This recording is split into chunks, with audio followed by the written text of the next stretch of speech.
Querétaro, una ciudad donde el pasado nunca duerme.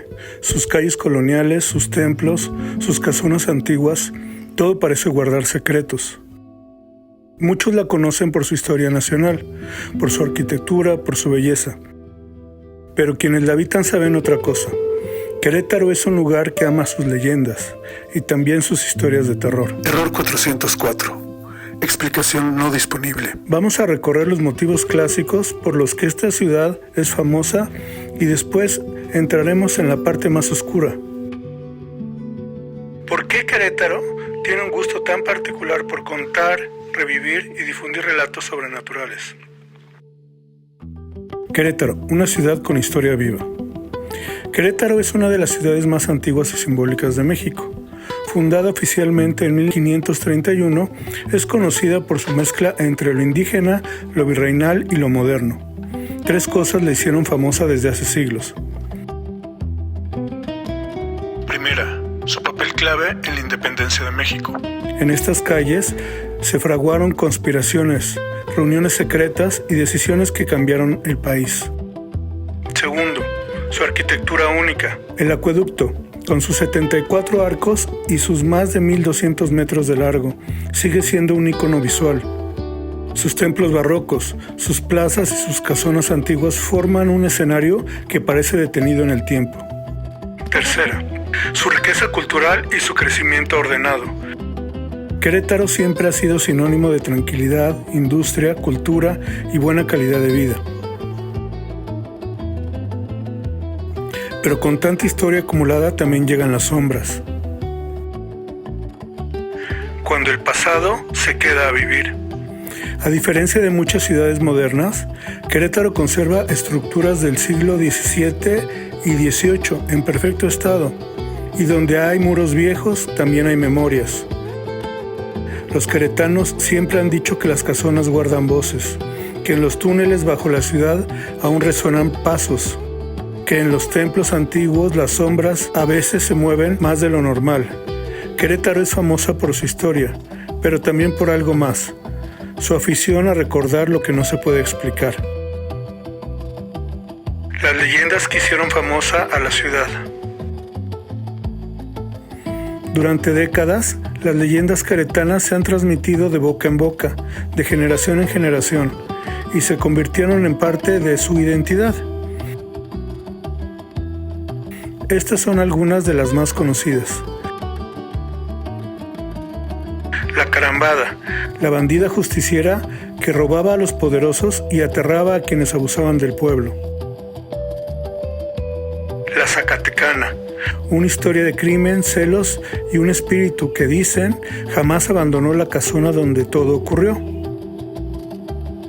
El Marqués y la Fuente de los Deseos, un relato que mezcla romance, tragedia y secretos de la nobleza. Los túneles bajo la ciudad, pasadizos que según algunos servían para mover tesoros, fugitivos o cosas más oscuras. Estas leyendas no solo hicieron famosa a la ciudad, la convirtieron en un punto de referencia del folclore mexicano. ¿Por qué Querétaro ama las historias de terror? Para muchos viajeros es sorprendente, una ciudad limpia, ordenada, tranquila, pero al caer la noche todo cambia. Las calles angostas, la iluminación tenue, los callejones que se curvan. Querétaro parece diseñado para contar historias. Hay varios motivos. Su mezcla de culturas y religiones. Chichimecas, otomíes, españoles, criollos, todos dejaron creencias, supersticiones que se fueron entrelazando. El contraste entre lo moderno y lo antiguo. Tecnología, oficinas, autopistas. Pero a unos pasos una casona con más de 250 años. El contraste crea un ambiente perfecto para lo extraño. El silencio. Querétaro tiene un tipo de silencio nocturno muy particular, uno que hace que cualquier sonido destaque, un paso, un susurro, un portón viejo moviéndose con el aire. El orgullo por sus leyendas. A diferencia de otras ciudades, aquí las historias de terror no se ocultan, se celebran. Se cuentan en tours nocturnos, obras de teatro callejeras, talleres, cafés, podcasts, canales de YouTube.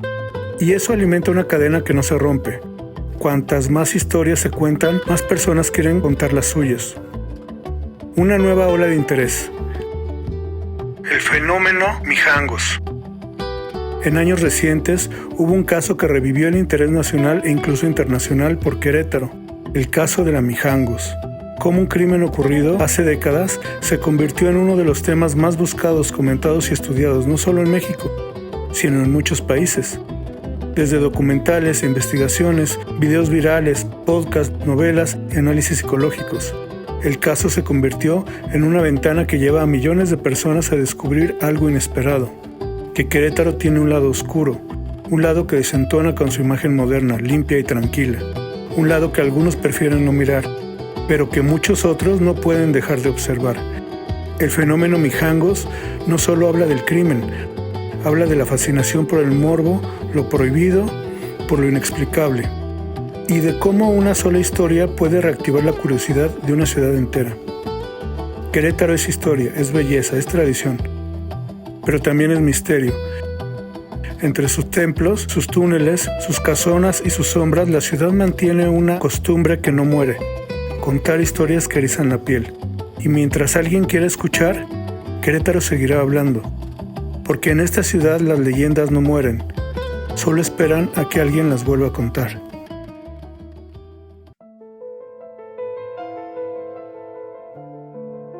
La Mijangos, la dama del silencio.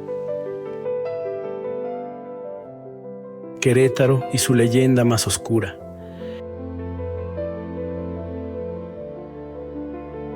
Querétaro y su extraña tradición de historias de terror. Querétaro es una ciudad conocida por su paz, su arquitectura colonial, sus conventos, su historia de independencia. Pero hay otro Querétaro que casi no aparece en folletos turísticos, un Querétaro escondido entre callejones, entre casonas antiguas, entre sombras de acueductos y entre testimonios que se cuentan en voz baja, porque curiosamente Querétaro tiene una larga tradición de historias de terror. Y no hablamos solo de leyendas antiguas. Los taxistas cuentan apariciones en la carretera 57, los vigilantes nocturnos hablan de monjas que caminan donde ya no hay conventos, los trabajadores del centro histórico dicen que escuchan pasos detrás de ellos. Y más de un queretano sabe que después de medianoche, las calles empedradas parecen susurrar los secretos de quienes murieron ahí. En esta ciudad, las historias de miedo se difunden de boca en boca como si fueran parte del tejido de la vida cotidiana. Siempre hay alguien que conoce a alguien que vio algo, o que escuchó algo, o que vivió algo que nunca pudo explicar. Pero entre todas esas historias, hay una que no es leyenda, no es invención, no es rumor, es real. Sucedió en una zona tranquila, en una casa común y corriente. Y el horror que la rodea es tan profundo que hasta hoy marca un antes y un después en la memoria colectiva de Querétaro. Esa historia es la de Claudia Mijangos, conocida como la Mijangos, la mujer que perdió todo contacto con la realidad y que terminó protagonizando uno de los crímenes más perturbadores en la historia de México. La mujer que nadie sospechó. Antes de convertirse en un hombre que despertaría pesadillas, Claudia Mijangos era, aparentemente, una mujer normal. Maestra de catecismo, madre de 3 niños, religiosa, activa en su comunidad, conocida por su belleza y su voz suave. Vivía en un fraccionamiento de clase media. Tenía amigas, vida social, sueños y un matrimonio que, aunque deteriorado, no mostraba señales del infierno que estaba por venir. Pero como en muchas tragedias, el monstruo no nació de un día para otro. El comienzo del derrumbe. A finales de los años 80, Claudia empezó a mostrar cambios extraños, aislamientos repentinos, raptos de llanto, sueños proféticos, olores inexistentes, sensación de ser observada, momentos de trance espiritual. Su matrimonio se fracturó y la separación emocional con su esposo la dejó en un estado delicado. Sus amigas la notaban tensa, distraída, temerosa. En varios momentos dijo escuchar voces que la halagaban y voces que la atacaban. Algunas parecían venir de la casa, otras, según ella, salían directamente de la cabeza de sus hijos, como si alguien les hablara a través de ellos. Nadie imaginó que aquello era el preludio del abismo. El 23 de abril de 1989, la noche en que todo colapsó. Esa noche algo cambió para siempre. Claudia dijo haber tenido una visión, una figura vestida de blanco, de rostro borroso, que se colocó frente a ella y le dijo que el fin había llegado. Luego vinieron las voces, primero suaves, luego insistentes, luego imperativas. Le decían que México se estaba hundiendo, que sus hijos no eran realmente suyos, que una fuerza oscura venía por ellos y que ella debía salvarlos. A medianoche, sus vecinos escucharon gritos, golpes y un llanto que parecía mezclado con oraciones, pero nadie intervino. En aquel tiempo, el ruido nocturno no siempre significaba peligro.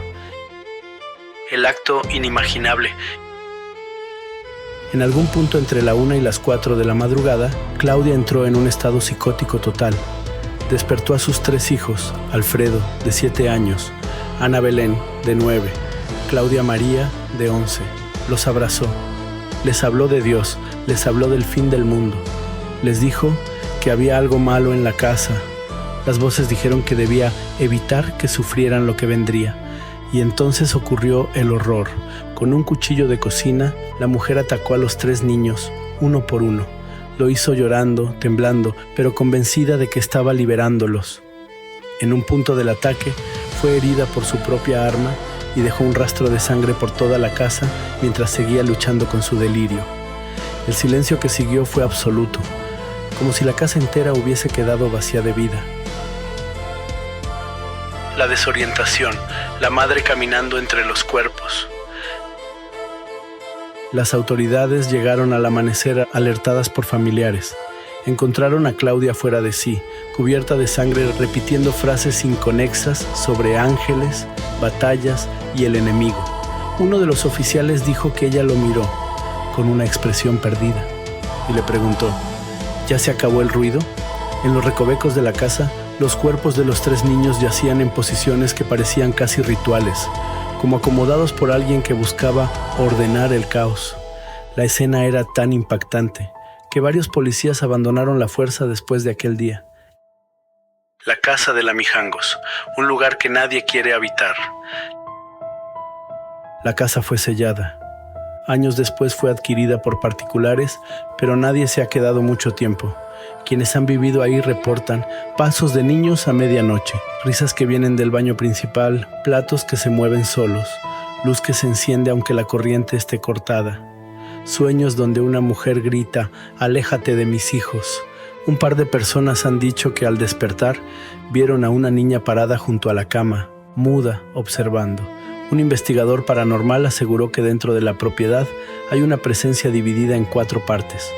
Una fragmentación emocional que coincide con la tragedia, la madre y los 3 hijos. Pero lo más aterrador es lo que varios vecinos, en distintos momentos, han reportado ver por la ventana de la casa. Una mujer de cabello despeinado, parada inmóvil, con la mirada clavada hacia la calle. Algunos juran que tiene un cuchillo en la mano, otros dicen que solo está llorando. ¿Posesión, psicosis o algo más? Las hipótesis oscuras. Los expertos coinciden. Claudia sufrió un brote psicótico severo combinado con episodios de demencia mística. Pero los detalles inexplicables siguen presentes. Dijo ver sombras con forma humana. Describió olores inexistentes como azufre y metal caliente. Aseguró que una voz distinta a cualquier humana le habló durante horas. Aseguró que sus hijos ya no eran sus hijos. Dijo que la casa se movía. Algunos psiquiatras llaman a esto síndrome de Jerusalén doméstico, una especie de crisis religiosa extrema. Otros creen que algo más estaba presente. Algo que la casa absorbió y que sigue ahí. Lo que Querétaro nunca olvidó. Para muchos queretanos, la Mijangos es la historia de terror más real que existe. Una que no necesita demonios, ni criaturas, ni fantasmas. Solo una mente rota. Una casa que lo presenció todo y una ciudad que aprendió a convivir con el recuerdo. Hoy, décadas después, su nombre todavía provoca escalofríos, porque, a diferencia de otras historias de terror, esta no se puede descartar como leyenda, ocurrió, y sus ecos todavía caminan entre esas paredes. En Querétaro se cuentan muchas historias de miedo, pero ninguna tan perturbadora, tan cercana y tan difícil de explicar como esta. ¿Fue una enfermedad mental? ¿Una posesión? ¿Una presencia que habitaba la casa? ¿O simplemente el lado más oscuro del ser humano revelándose por completo en Error 404. Explicación no disponible. Decimos que algunas verdades son demasiado profundas para comprenderlas, y a veces lo más aterrador no es el monstruo, sino la certeza de que el monstruo estaba dentro de nosotros todo el tiempo.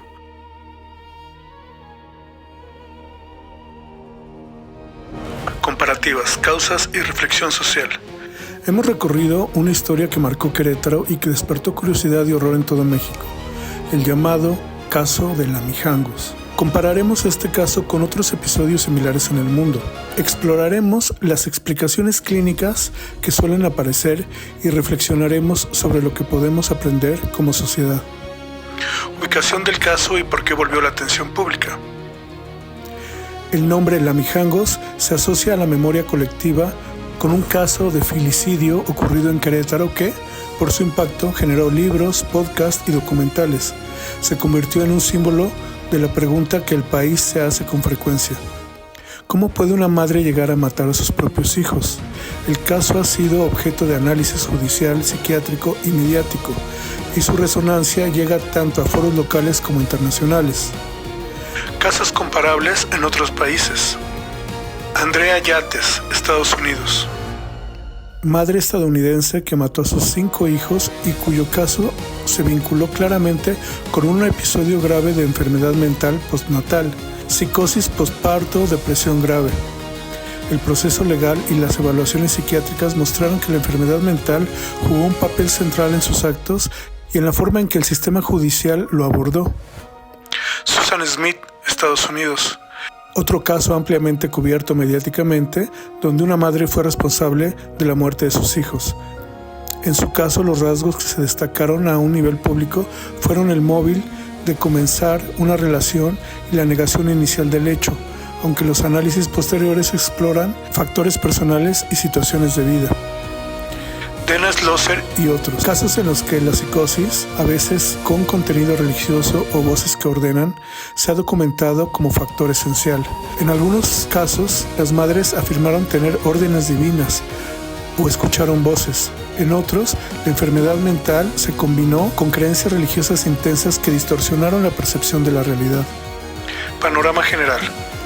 Estos casos y muchos otros, estudiados por psiquiatras y criminólogos, muestran que, aunque cada caso es único, hay patrones que se repiten: trastornos psicóticos, depresión postparto severa, delirios de contenido religioso y situaciones de estrés agudo o abandono social. Estudios y revisiones clínicas sobre filicidio describen estas categorías y ayudan a clasificar los motivos aparentes sin justificar los hechos. Tipos mentales y clínicos asociados. La literatura clínica y forense utiliza varias categorías para intentar entender por qué ocurren estos crímenes.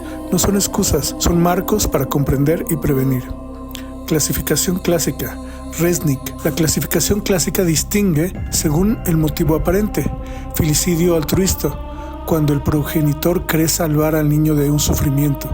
Filicidio por psicosis aguda. Filicidio por considerar al hijo no deseado. Filicidio accidental durante abuso. Y filicidio como venganza hacia la pareja. Esta tipología sirve para organizar observaciones clínicas y judiciales. Psicosis por parto y depresión severa. La psicosis por parto, aunque rara, tiene riesgo alto de conductas filicidas si no se detecta y se trata. La depresión postparto grave también aumenta riesgos cuando va acompañada de ideas delirantes o desesperación total. Estos trastornos requieren intervención médica inmediata.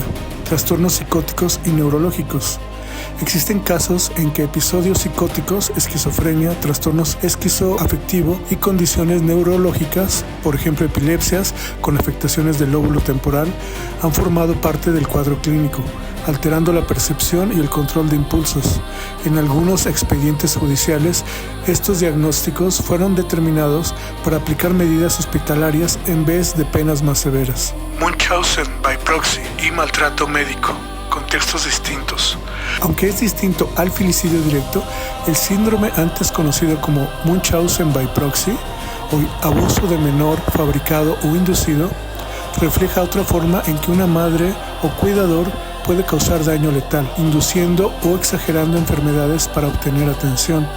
Es un mecanismo diferente, pero igualmente trágico, y también tiene componentes psiquiátricos que requieren comprenderse y abordarse. El factor religioso, cultural y social. En muchos casos comparados, aparece un componente religioso o simbólico que influye en la narrativa que la madre vive. Voces con contenido divino, creencias apocalípticas o interpretaciones simbólicas de la maternidad que se torcieron al volverse patológicas. En algunos episodios, la religión no es la causa directa, sino el marco cultural en que estructura una alucinación o delirio. En otros, el aislamiento social, la falta de redes de apoyo y estigmación del sufrimiento emocional potencian la desesperación. El estudio serio de estos casos muestra que la aplicación nunca es monocasual. Se combinan biología, psiquiatría, historia personal, factores socioeconómicos y creencias culturales.